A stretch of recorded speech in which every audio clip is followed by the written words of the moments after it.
মানে চারটে পদ্ম কুলকুণ্ডনী, অর্থাৎ আমার গুজ্জদারটা আছে যেখান থেকে পায়খানা হয়, এই পায়খানার একটু উপরে, এবং স্বাধিষ্ঠান চক্র অর্থাৎ আমরা যেখান থেকে পেশাব করি তার একটু নিচে এখানে একটা পদ্ম থাকে। এটা কি এই যেমন ফুলের কি পাপড়ির যে শোক মানে যে যে নিচেরটা থাকে এটা কি সবুজ থাকে না, এটা কি শক্ত না? তাই এই শক্তটাকে আমাকে ভাঙতে হবে। এই চারটা পদ্মকে ভাঙতে গেলে কি করতে হবে? টিউবওয়েল চাপি না, টিউবওয়েলের মধ্যে কি থাকে? বাল্ব থাকে। এই বাল্বটা যখন আমি চাপি, ওয়াশারটা যখন এই বাল্বটা মানে কথা বলে তখন ওখান থেকে জল উঠে নাকি? তাই এখানে আমার কি এটা একটা সাপের মতো প্যাচে করিয়া, সাপ যেমন এই যে মাথাটা নিচে করে আছে, এটা হলো কুণ্ডলী, আর আমারটা হলো কি কুলকুণ্ডনী। তাহলে ওখানে একটা পদ্ম আছে, সেটা হলো কি মাথাটা নিচ পাশে করা আছে, সেটাকে আমাকে কি করতে হবে?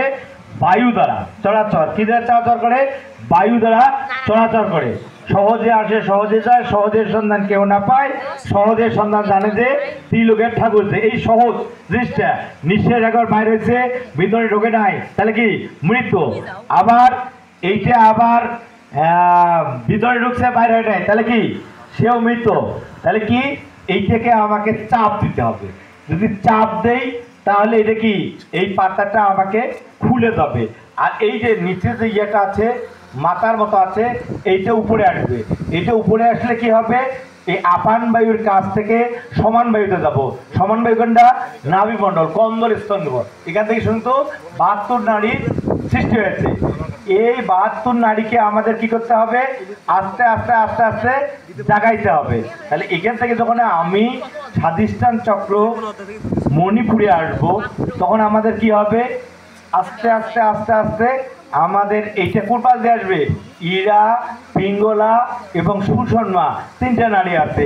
তিনটে নারীরও আমার কাজ নেই। সেটা কোথায় আছে আমরা জানি না, আমাকে বুঝে দেওয়া লাগবে। সর্বসাধারণের জন্য প্রশ্ন।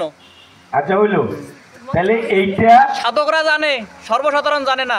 এইটা তিনটা নারী আছে, এই তিনটা নারীকে কি করতে হবে? আমাদের জাগরণ করতে হবে সুষমার মাধ্যমে। তা সুষমা আমরা যদি লক্ষ্য করি, এই লক্ষ্য করলে কি আছে? আমার দেখেন এক নাক দিয়ে নিঃশ্বাস বেশি চলতেছে, এক নাক দিয়ে কম চলতেছে। বাম পাশের যে নারীটা কন্দর্প স্থান থেকে বাম নাসিকায় যে নারীটা এসেছে, এইটা এসে আজ্ঞা চক্রে গেছে, এর নাম হলো ইরা নারী। এর নাম কি নারী? ইরা নারী। এবং ডান পাশ, এই ডান পাশ দিয়া একটা নারী গিয়েছে, যে নারীটা হলো এই কন্দর্প অর্থাৎ নাভি মূলে উৎপন্ন হয়ে আমার কি হচ্ছে? এই নিঃশ্বাসের মাধ্যমে যে নারীটা আমার চলে গেছেন, এটার নাম হলো পিঙ্গলা নারী। আর দুই পাশে দুই নাকে সমান নিঃশ্বাস চলতেছে, এই নারীটা আজ্ঞা চক্র। কোন চক্র? এটার নাম হলো আজ্ঞা চক্র। যে হাত দিলে পিপিন করে না, এটার নাম হলো আজ্ঞা চক্র। এবং আমরা যখন মানুষ মারা যায় তখন কি নেই? অস্থি নেই না? অস্থি সাধারণত এইখান থেকে নিতে হয়, যদিও এখন প্রভাব হয়েছে এখন হার হলে হয়, কিন্তু হার না, এটা ফুটি পড়বে। তো এইটার নাম হলো আজ্ঞা চক্র। এইখানে মিলন করাটাই হলো দুই অক্ষরের কাজ। যুতক্ষর হিয় যোগ যুতক্ষর, অর্থাৎ যুতক্ষর যোগ হ, এইখানে মিলিত হওয়াটাই হলো আমাদের মেন উদ্দেশ্য। তাহলে নারীগুলো আমরা কোথায় পেলাম? একটা পেলাম ইরা নারী, একটা পিঙ্গলা, আর দুই নাক দিয়ে উঠলে হলো সুষমা। আর একটা নারী আছে, আর দুইটা নারী, যে নারীর জন্য পায়খানা কষা হয়, সেটা কি নারী? সাংকেতিক নারী, যেটা গুজ্জদার পর্যন্ত আছে কন্দর্প স্থান থেকে। আর একটা নারী কি আছে? আর একটা আছে কুহু নারী, যে নারীটা আমাদের পেশাব মানে বাইর করে দেয়, পেশাব আমরা ধরে রাখি না, এর কোন নারীর কাজ? এটা হলো কুহু নারীর কাজ। সাধারণত 5টা নারী বেশি কাজ করে, তারপরে আরো আছে 10টা নারী। আমরা 10টা নারী পর্যন্ত যাব না, আমরা পূজায় চলে যাচ্ছি। তাহলে আমরা কয়টা নারী আজকে কাজ করব? আমরা 5টা নারীর কাজ করব। কয়টা বাতাসের কাজ করব? বাতাস কয়টা আমাদের আমাদের হলো 49 বায়ু। 49 বায়ু। 49 মধ্যে 10 বায়ু শ্রেষ্ঠ, 10 বায়ুর চেয়ে 5 বায়ু শ্রেষ্ঠ। 5 বায়ুর মধ্যে 3 বায়ু শ্রেষ্ঠ। আমরা 3টা বায়ু শ্রেষ্ঠ। কয়টার কাজ করব? 3টা। অর্থাৎ আমাদের এই নাভিমূল থেকে আমাদের বাংলা কথা বাতাস করি না, এটার নাম কি?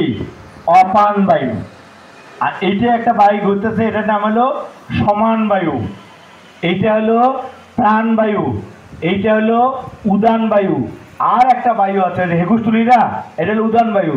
আর ওই যে গাটা ব্যথা করে, গ্যাস ঢুকছে, গ্যাসের পরি খাই, এই বায়ুটার নাম কি? এই বায়ুটার নাম হলো ব্যায়াম বায়ু। তাহলে আমরা কোন বায়ুর কাজ করব আজকে? আপান বায়ু, প্রাণ বায়ু আর সমান বায়ু কাজ করব। আপনারা সবাই সুখাসনে বসুন।